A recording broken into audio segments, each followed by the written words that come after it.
जिस तरह से मोदी राज में नफरत को लगातार हवा दी जा रही है और उसे सींचा जा रहा है, यह सब कुछ एक बहुत बड़ी अनहोनी की तरफ इशारा करता है।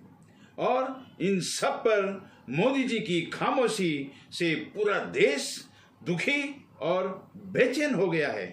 पूरे देश को इंतजार है कि मोदी जी कब अपना मौन व्रत तोड़कर ऐसे असामाजिक तत्वों के ऊपर लगाम लगाएंगे, क्योंकि समाज में फैलते इस जहर के कारण अक्सर विभत्स और दर्दनाक घटनाएं होती रहती हैं।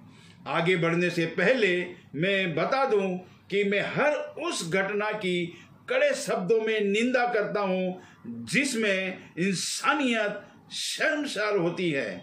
भले ही वह अभी हाल ही में राजस्थान के उदयपुर में हुई कन्हैया लाल की निर्मम हत्या हो या अखलाक और पहलू खान की निर्मम हत्या का मामला हो, यह सारी निर्मम हत्याएं नफरती माहौल के कारण हुई इंसानियत को शर्मसार करने वाली घटनाएं थी। लेकिन इन सारी घटनाओं के बाद घटनाक्रम एक जैसे नहीं होते, उनमें बहुत ही अंतर होता है।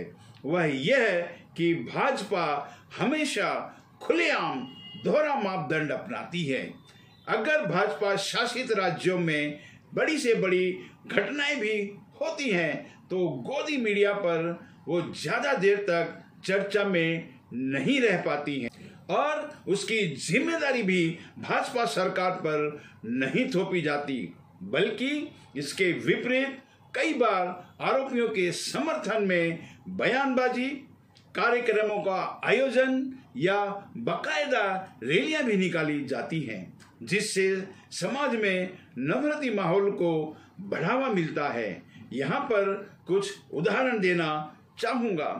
आप लोगों को तकरीबन 5 साल पहले राजस्थान के राजसमंद की वो दिल दहला देने वाली घटना जरूर याद होगी, जब शंभूलाल नाम के एक वहशी दरिंदे ने एक मुसलमान मजदूर अफराजुल की निर्मम हत्या करके उसको जला दिया था और इस घटना की वीडियो भी बनाकर उसे सोशल मीडिया पर वायरल भी करवा दिया था, ताकि नफरत का जहर तेजी से फैले। भगवा ब्रिगेड के कुछ नफरती गुमराह लोगों ने इस घटना की निंदा करने की बजाय इनाम के तौर पर उस हत्यारे की पत्नी सीता के बैंक अकाउंट में लाखों रुपए जमा करवाए और केस की सुनवाई के दौरान अदालत की फ्लैग पोस्ट से तिरंगा हटाकर भगवा लहरा दिया था।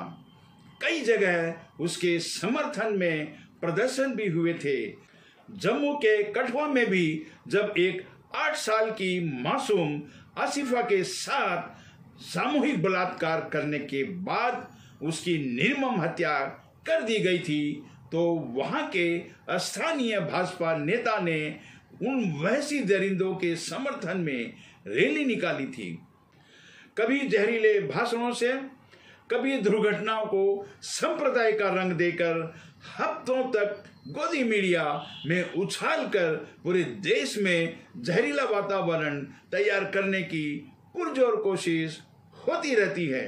इसके विपरीत जहां पर विपक्ष की सरकारें हैं, अगर वहां पर कुछ हो जाता है तो गोदी मीडिया उस खबर को बढ़ा चढ़ाकर संप्रदाय का रंग देकर प्रमोट करने में जुड़ जाती है, ताकि समाज में नफरत फैल सके और उसकी जिम्मेदारी विपक्ष की सरकार पर थोप दी जाती है।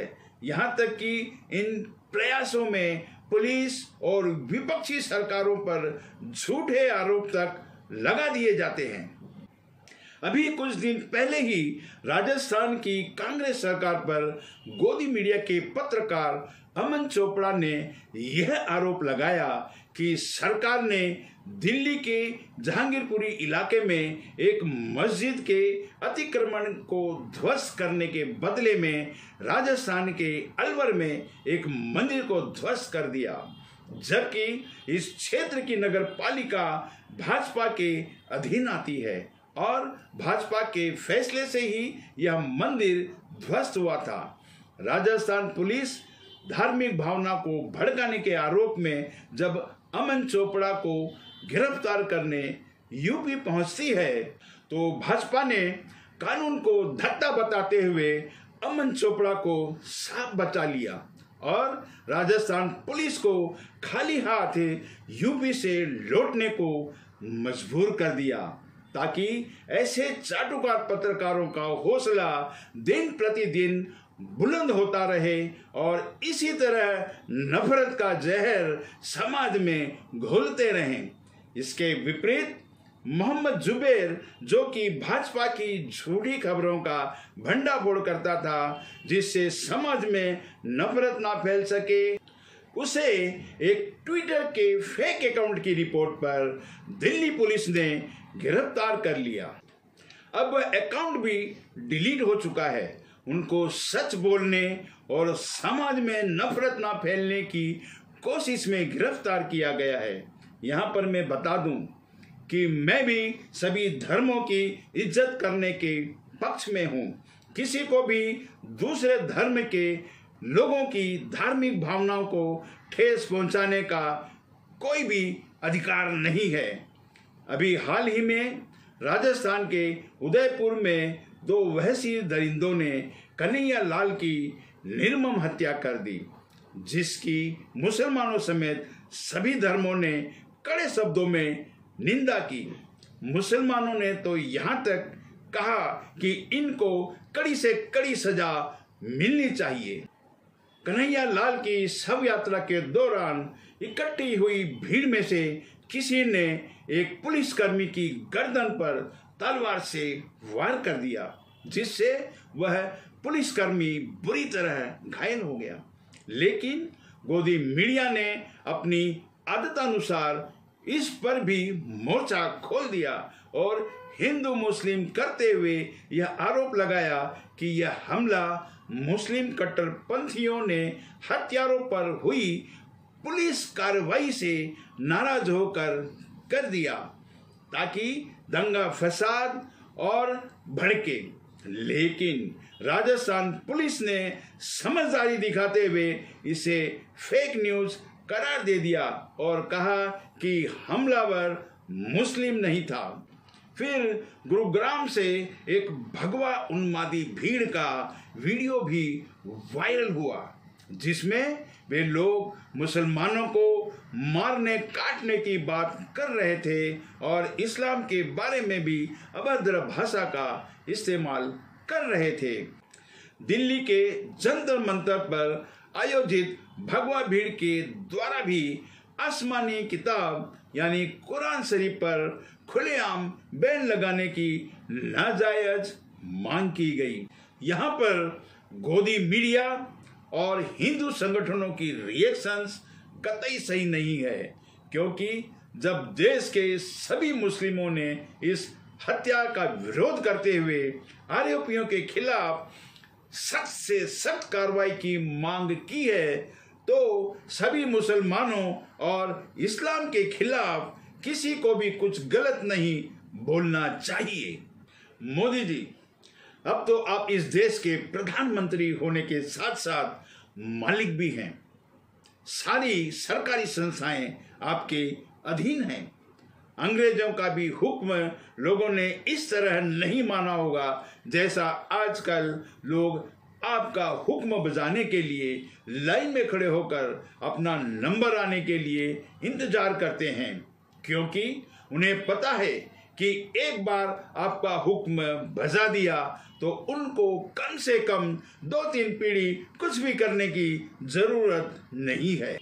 और आपकी राजनीति का लोहा भी दुनिया ने मान लिया है। जिस तरह आपने पांडुचेरी और महाराष्ट्र की चुनी हुई सरकारें गिराकर अपनी सरकारें बनवाई, उसकी जितनी भी तारीफ की जाए कम है। मैं तो आपकी कारीगरी का बहुत बड़ा फैन हो गया हूँ।